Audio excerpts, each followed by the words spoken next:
यह कहानी उन चार दोस्तों की है जिसके साथ कुछ ऐसी घटना घटी कि जिसे उनका पूरा जीवन ही बदल गया। आइए जानते हैं कि ऐसा क्या हुआ था। मुंबई शहर की रहने वाली प्रिया शर्मा अपने दोस्तों के साथ रवि, साहिल और विजय के साथ शिमला जाने का प्लान बनाया। वो सब शिमला जाने के लिए बस में बैठ गए। कुछ ही देर में प्रिया सो गई। अचानक प्रिया की नींद खुल गई तो उसने देखा कि बस में कोई नहीं था। बस का ड्राइवर भी नहीं था। बस अपने आप ही चल रही थी। उनके सारे दोस्तों भी बस में नहीं थे। यह सब देखकर डर के मारे प्रिया जोर जोर से चिल्लाने लगी। अचानक उसे लगा कि कोई उसके पीछे खड़ा है। जब उसने पीछे मुड़कर देखा तो वहां एक स्त्री बैठी हुई थी।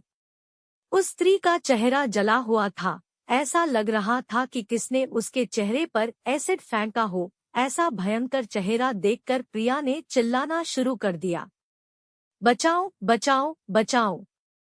और अचानक प्रिया की नींद उड़ गई। वो एकदम डरी हुई और पसीने से पूरी भीग गई थी।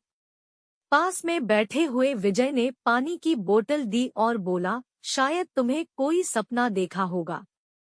थोड़ी ही देर में सब शिमला पहुंच गए और एक होटल पर रात बिताने के लिए गए। दूसरे दिन वो सब साथ में मिलकर होटल के पास वाले पहाड़ पे घूमने जाने का नक्की किया। करीबन आधे घंटे में वो सब पहाड़ की सबसे ऊंची शिखर पर पहुंच गए। वहीं से नीचे देखने पर घने लीलेछम पेड़ पौधे काफी सुंदर दिख रहे थे। अचानक साहिल चौंक गया और बोला, नीचे देखो, कोई खड़ा है, लगता है कोई स्त्री है।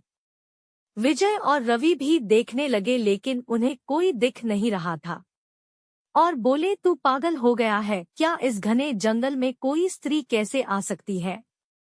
तुम्हें शायद कोई भ्रम हुआ होगा। उसके बाद वह सब खुली जगह पर चले गए। रात होने वाली थी इसलिए वह सब ने पहाड़ पर ही रुकने का निर्णय किया। इसलिए उन सब ने वहां पर ही तंबू लगाया और खाने पीने के लिए सामान बाहर निकाला। प्रिया की बैग तंबू के बाहर थी इसलिए वह लेने के लिए बाहर गई तो वहां पर उसे किसी की आवाज सुनाई दी।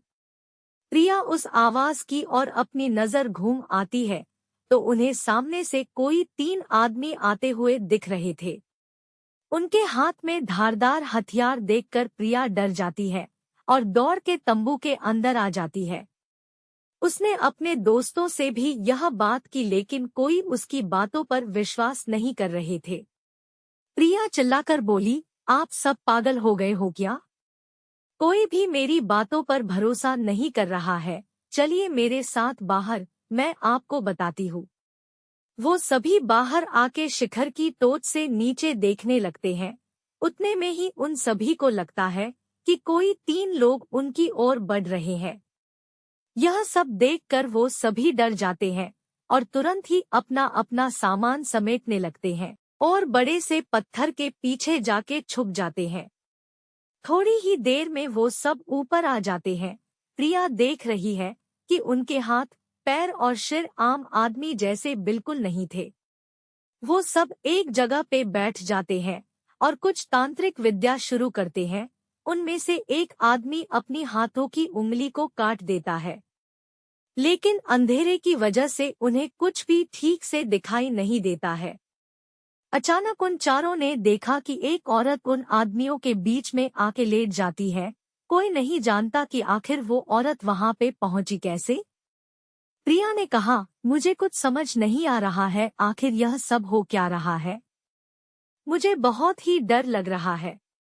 एक के बाद एक वो तीनों उस औरत को सूंघने लगे। वहीं पे अचानक उस औरत ने अपनी उंगली उठाई और हमारी तरफ इशारा करने लगी।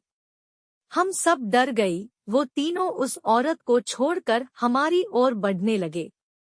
हम सब पहाड़ी से नीचे होटल की ओर दौड़ने लगे। हमारी आवाज सुनकर वो तीनों हमारी ओर दौड़ने लगे।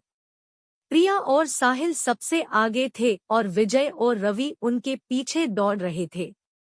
प्रिया और साहिल होटल तक पहुंच गए लेकिन रवि और विजय का कोई पता नहीं चल रहा था। हमने होटल वालों से उनके बारे में सभी बातें की तो उन लोगों ने कहा कि उस पहाड़ पे कोई नहीं जाता है, वो पहाड़ शार्पित है, जो भी वहां जाता है वो कभी वापस नहीं आता है। आपकी किस्मत अच्छी थी कि आप अभी जिंदा है। लेकिन हमारे दोस्त रवि